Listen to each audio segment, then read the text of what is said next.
Hi, everyone. My name is Laya DeLeon Hayes. I play Vicaria in The Angry Black Girl and Her Monster, and you are watching Pop Culture with Pat.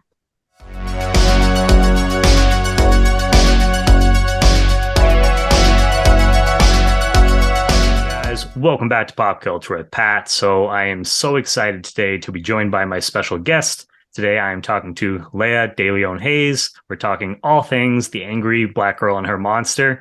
Thank you so much for coming on the show today, Leia. Thanks so much for having me. I'm excited to be here. Yeah, no, of course. So before we get into everything about the movie, to start things off, Leia, I just wanted to ask you kind of what was it initially that kind of got you interested in wanting to be just an actor in the first place? An actor in the first place. Well, I started very young. I started when I was 9. But before that, I had already had a love of performing. So I grew up in Texas. So I did a lot of like school plays and recitals and talent shows before I even started auditioning. But I loved to sing and I loved to dance. So I remember I would get off stage and I would go to my dad, like, please, I got to go back. I got to get up there again. So it all started there. And then, there's a lot of performance within dancing. I was playing like Annie and doing all this theatrical stuff. And then in third grade, I did the morning announcements at my school, and that was put on camera for like the entire school to see. And that really like set something off in my 8-year-old mind where I was like, wait, I think I want to start acting lessons. And then on top of that, just being a fan of like Disney and Nickelodeon as a kid. My parents were super supportive from the very beginning. And I did like acting lessons and I think theater in Texas for maybe a year and a half, before I made the big move to LA to start There, auditioning. there you go. So a performer right from the get-go. And I was definitely a Disney and Nickelodeon kid, growing up as well. So I can totally understand that, too. Something about just That's So Raven, seeing her visions into the future. I was like, or Hannah Montana. Yep. There's so many. The list goes on. They were in their bag with that. Oh yeah, yeah. Great shows for sure. So as far as the angry black girl and her monster, it's officially out now. So, it's in theaters. How, first off, congratulations, to you. I'm sure this must be very exciting to finally have this movie out for people to watch now. How are you kind of feeling just overall? Thank you. I'm feeling so excited. I mean, we filmed it only a year ago. So Oh, okay. part of projects where it's been this very long wait before something comes out. I mean, I've done a lot of voiceover, and that's like a year and a half, 3-year process, depending on what the project is. So it's been moving very fast. I think one of the most beautiful parts about it, though, is when we started filming it a year ago. I had no idea what it was going to become. And I think I can also speak in this instance for our cast and crew too, where we also didn't know what it was going to be. Um, and just one getting accepted into South by Southwest was like a dream. I'd always wanted to go to one of the big movie festivals. So to have our movie there was very special because we put so much hard work into it. And now to just see all the like noise that it's been able to pick up over the past few months has just been very beautiful to see and be a part of. So, if anything, I'm feeling grateful and I'm feeling excited. And I think all the nerves have kind of gone away now because I've seen it 3 times and I'm like, anything you say at this point, Yeah. it's No, just what it's going to be. you're good. Yeah. No, once it finally, I think it's always like that anticipation of like once as you're getting closer and closer to the release date, like normal to have a little bit of nerves, but now that it's finally out there, you're like, okay, good. Everyone can, watch this, that we put this hard work into, and people are really enjoying it as well. So I mean that has to be always, nice. But for me, like as a film fan, it's always cool when you have one of these movies, these independent movies that they come out, all of a sudden they start hitting these festivals, they start making these online buzz. And this was like one of your first working on like an independent film set, correct? Yes, it was. This was my first indie. I had done like one ultra low budget a couple years ago, but this one was my first indie project. In that experience, I'm coming from a lot of background in TV and a lot of experience there as well. A lot of the time, that's like a well-oiled machine and it's very fast paced, and you don't get a lot of time to ask questions or to rehearse. And I just found that doing indies was so fulfilling as an actor. So yeah, for this to be my first one, I was very, very grateful for it. Yeah, I was gonna say, which you like kind of got into like a little bit there. Just so what's like the overall process been like, being working on this film and then getting to see it go to festivals and creating that online buzz, and how is that compared to some of your other projects where it's connected to a big studio or something like that? Like how has it been different for you? Yeah, no, I mean, it's been super hands-on. That's what it's felt like compared to, like you said, when you have big studio backing or bigger budget, there's more leeway for the studio to do a lot of that. We've been very grateful to like post the trailer online just via my Instagram or someone else's Instagram, and then like an influencer take it and post their video or their review on like TikTok or whatever platform. So I would say it's been much more hands-on, a lot more feeling like promoting on both me and like Bomani and the cast end, along with what Crip has put out too. But I also think just the filming process was so different. We had 2 weeks of rehearsal, if that, and then we were dealing with a lot of heat. So we were in Charlotte in the middle of June, and if you know the Uh, South, it's just so hot. And there's no studios in Charlotte either, so you're working out of a warehouse. And it's really a testament to like the cast and crew. And I do think that's a difference even with like TV or other projects that I've been a part of. Is there was this feeling and responsibility like, hey, even in tough conditions, like we all have to pull together to make this product good. And I really think it was like a test of how present can you stay in a moment because you yeah. really focus on like what's going to happen tomorrow or what you did in rehearsal, because tomorrow who knows, like your electricity could go out and you're going to have to find a way to move through it. So it was a test for me to just be present in the moment. I feel like I learned so much about myself just from this one experience. It was like I built a lot of confidence and knowingness in my capabilities because I was like, all right, well, if I can deal with a lot of the things we dealt with on this movie, I'm set. Can do anything. Yeah, Right. exactly. I definitely feel like it forces you to get even more creative than what you normally do, on like other sets, just because, like you said, there's time constraints. Anything, could possibly happen. So if something does happen, you have to be like, okay, what can we do? How can we get around this? So, like you said, you just get more creative than usual. Right, right. And again, we had such a lovely, like Bomani's so incredible. He was our writer and director. And from day one, he was making sure that that script was simply a blueprint. He was like, this is not something that you have to follow step by step. And even if you have any other ideas or things that you want to try and play around with, like the floor is open for you. All we have to do is be vocal about it. And even though, again, we're dealing with the heat and also tight budget and a tight schedule. So it was very fast paced and there wasn't a lot of time.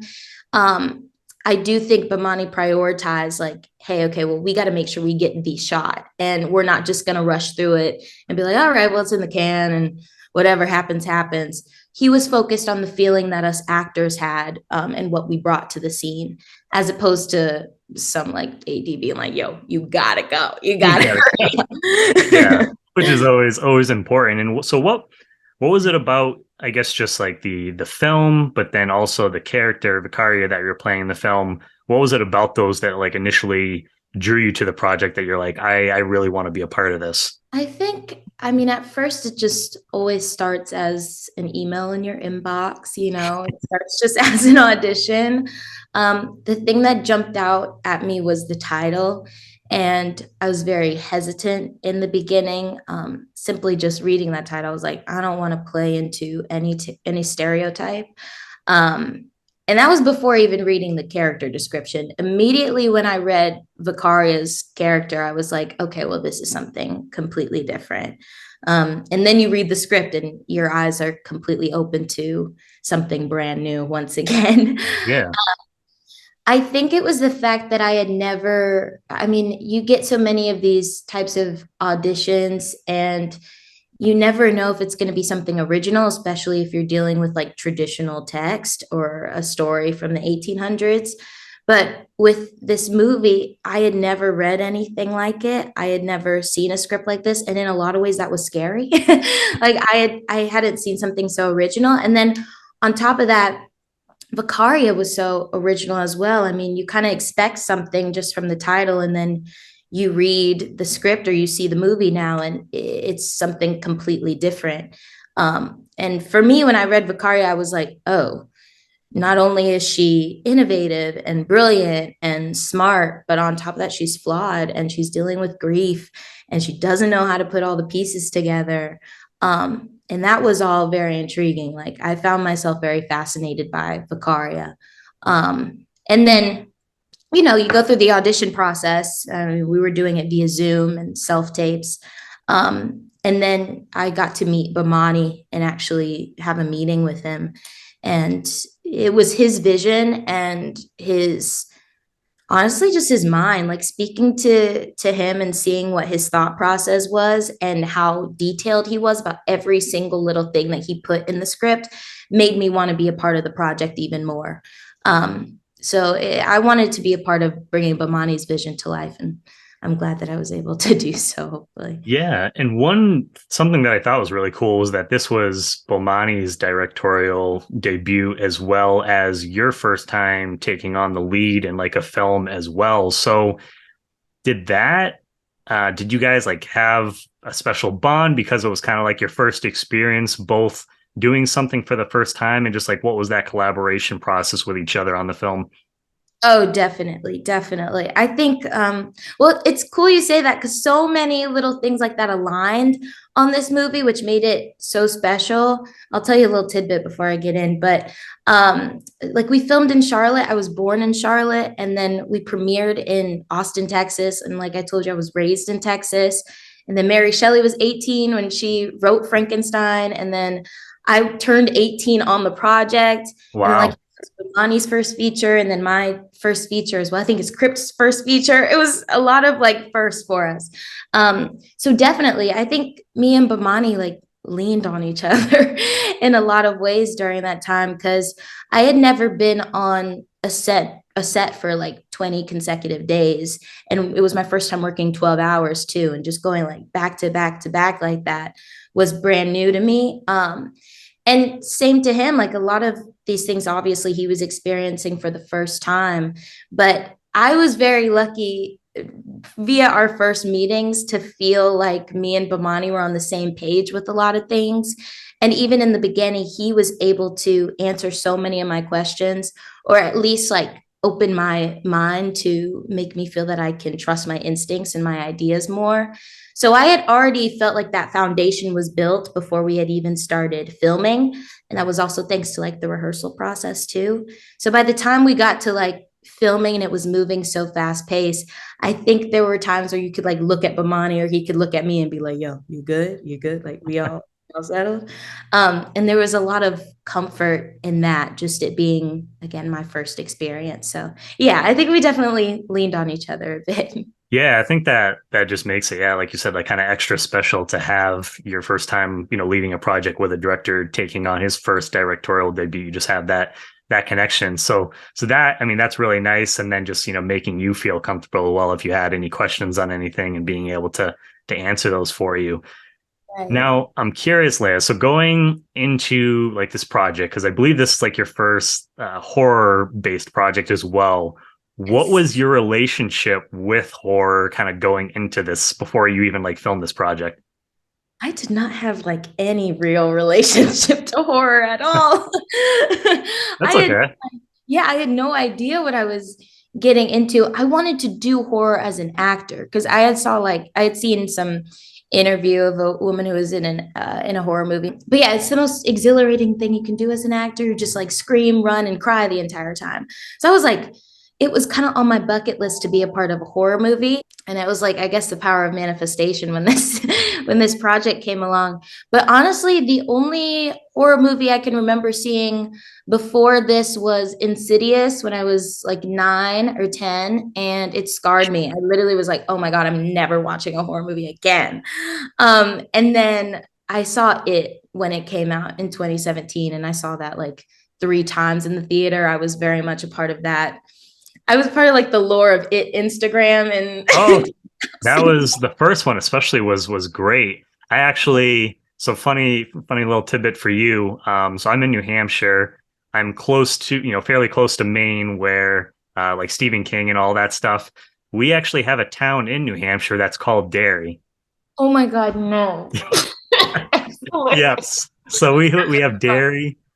We have I feel like you see that everywhere, but we have an Elm Street. We have a Crystal Lake, Friday the 13th. So I'm just surrounded by all of that kind of stuff around here.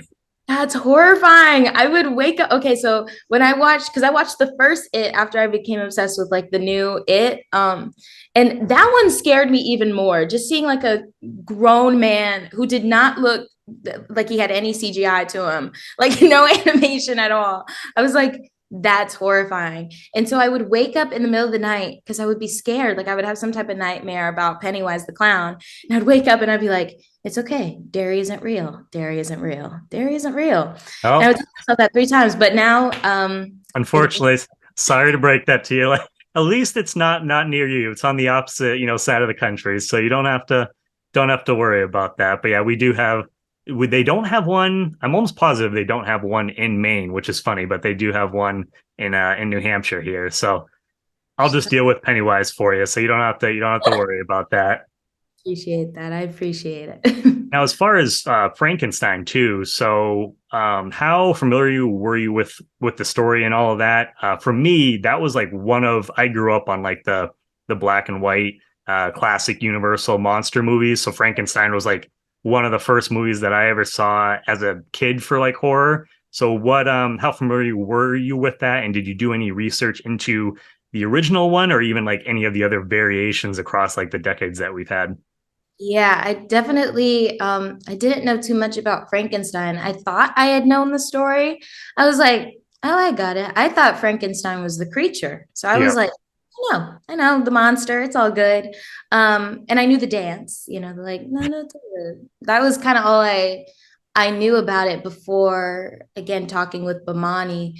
And just for prep, I read Mary Shelley's Frankenstein, and my eyes were just like, I mean, I think my mind exploded just thinking that this was a one written by a young girl in the 1800s, like, is crazy. Like the fact that she was 18 and was able to create such a like just a complex novel was like insane to me.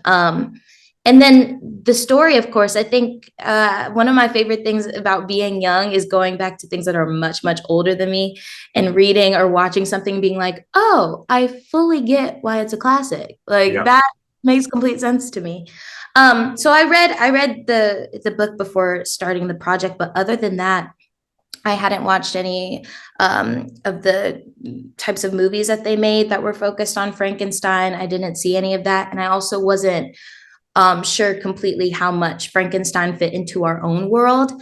And I knew, of course, that it was a reimagining, but and like you see with Vicaria, it's a kind of our play on Victor Frankenstein. But at the time before I started, I didn't know. So it was purely going off just Mary Shelley's Frankenstein. Oh, and I love that little Easter egg, little like shout out with Vicaria's name for Victor Frankenstein. I thought that was very cool. But yeah, no, the angry black girl and her monsters definitely, I mean, it's based off it, but it's definitely its own story and thing as well, which I really appreciate. It's always fun to see some of these classic tales reimagined for present day and just see what people are able to do with that and how it kind of um, deals with stuff that's going on like currently. So this is definitely a story that I think you can constantly go back and reimagine it for different time periods. So now this being your first horror movie, question for you. So because this movie definitely doesn't shy away as far as like the gore, blood, guts, and stuff like that. So what was your experience just kind of working with that and the prosthetics and all that stuff? It was definitely spooky.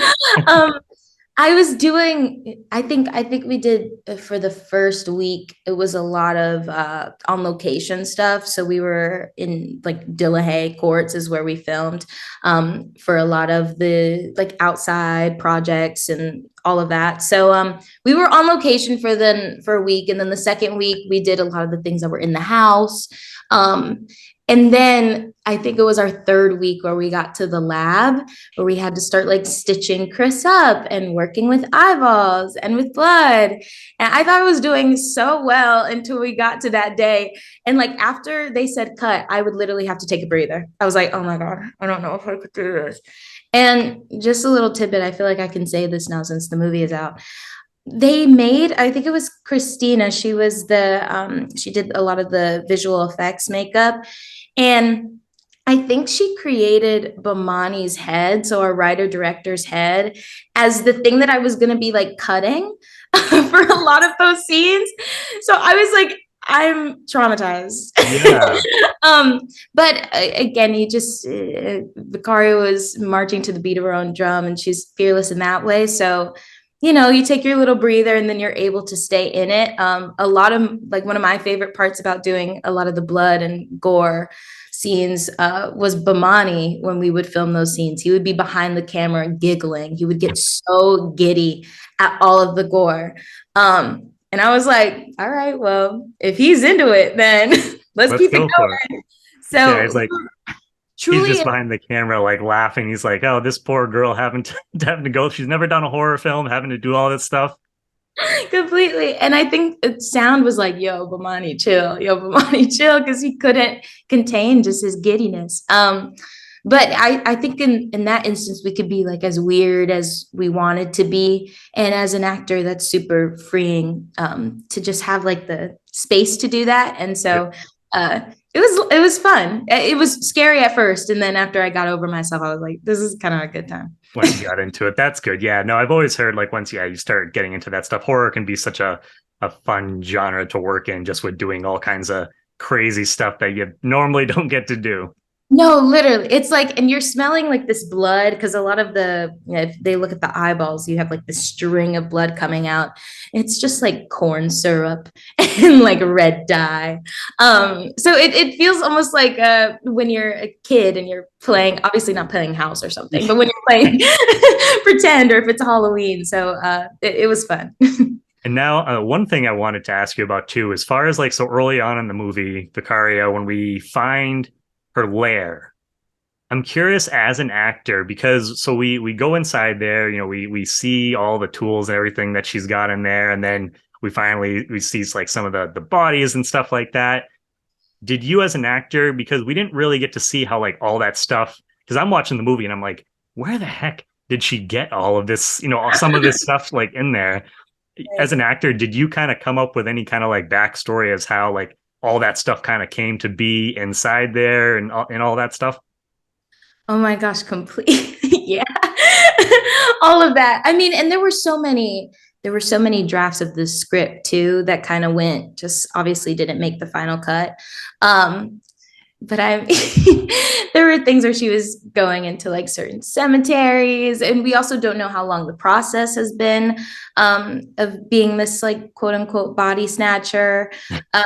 So a lot of those things are unknown, but it was a lot of fun to be able to build all of that because there's so many things that we don't answer in the movie at all. You just are immediately into this world. So yeah, I have some things in my head and things in my like notebook that I was able to write.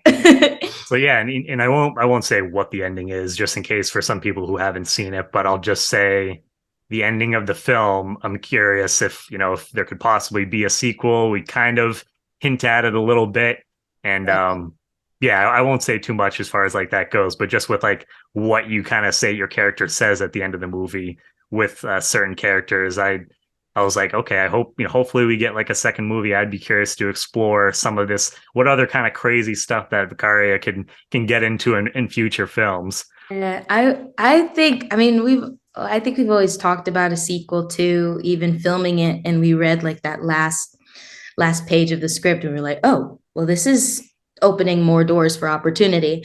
I love the ending so much. Like I feel like you're dealing with so much hopelessness throughout the film, and obviously you hit that point of the climax of the movie, and then at the end you deal with, not to spoil anything, but you do deal with hope. Yeah.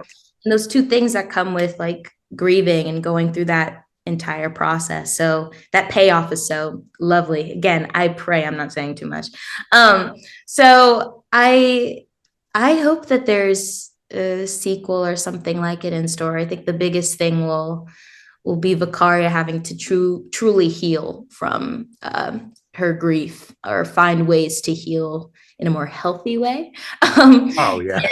and see how that plays out because in the end you get to kind of see it without again saying too much. Yep, yeah, yeah. Say would just in case, because I mean it isn't out now, but just in case people haven't had a chance to watch it, we won't go into detail with what happens in the ending, but we'll just say that it leaves the door open for the possibility of a sequel. So, and as a horror fan, I mean the horror genre, you always have sequels to a lot of these movies. So I'm definitely curious to see like what you guys could explore with that. Was there anything as far as we kind of mentioned this early on in the interview? Was there anything in playing this character of Vicario that you learned about yourself personally, like once you were done filming? Yes, I learned. I mean, again, one of the biggest lessons coming out of just filming this movie was just to stay present. I mean, when you're dealing with, I mean, so many changes and a lot of voices and people talking, people spreading their opinion, and you're number one on a call sheet, there just comes this time where you have to like block it out, center yourself, and focus on what you have to do. So as an actor, I had never felt more present coming out of something. I was like, okay, well, it doesn't matter what happens in the next minute. Like, at least I have this and I have this moment right now. And that lesson is so valuable. Like, I'm so grateful to have learned that. So, a lot of things as an actor, but as Vicaria and learning from her, um, I think for me, I mean, even in the way that she deals with grief, and like I had said, she marches to the beat of her own drum, and she believes well, she has what she believes in, and nobody is going to make her think differently. And that's to be respected. Oh, And I feel like as an actor and just as a person, like I was able to feel so free on this set. And in a lot of ways, playing Vicaria healed me in that way, where I felt I could do things that in my regular life I would be scared to do or I would feel hesitant to do. And her just being so like fearless and not even fearless, like courageous in that way. Was just so, again, it was just very freeing as a person to be able to play into. But then as an actor, it was just a lot of fun to play into as well. And then I could talk for hours about this, like how collaborative the experience was as well. Again, Bomani made that space so safe. And I'm going to take all those little tidbits with me for the rest of my career. So this was like the first indie project, but first movie that I've been able to lead after being in like this industry for 9 years. But like the lessons I've learned on it, I will honestly take on with me for the rest of my life, hopefully. yeah, I'll say the rest of your career. Yeah, no. And I mean, glad that it was, such a great like experience, like overall. So I mean, first time, like you said, first time indie film, first time leading, but then first time horror film. To wrap things up, Leia, is there anything else that you would like to say to fans or just, about the film in general? And what is next that you are able to, I guess, like talk about as far as for you? Well, about I'll say just go see our movie. Please support like one, support independent features, but also support Black art in any way, shape, or form. Support original ideas. I mean, we don't get many of them these days, so I feel very lucky with this one. Um, so yeah, and don't let the title scare you. I feel like you're obviously going to interpret it in any way, shape, or form. But I think what's been the biggest takeaway is people have been going in with an expectation and their eyes have been open as they leave the theater. So don't go in with the expectation that you're going to see that. Yep. Go with the expectation you're going to see humans on screen, and that's it. And then I'll say what's coming up. A lot of great things. We have season 4 of The Equalizer. Hopefully, will be coming in October. If not October, because there is a writer strike, then maybe December Yep. or next year. And some voiceover projects that I can't announce, but yeah, that's kind of what's going on. But right now, go see our movie. And people can, I know you got like Instagram. I don't know if you have like any other social media, so people can always follow you on Instagram, right?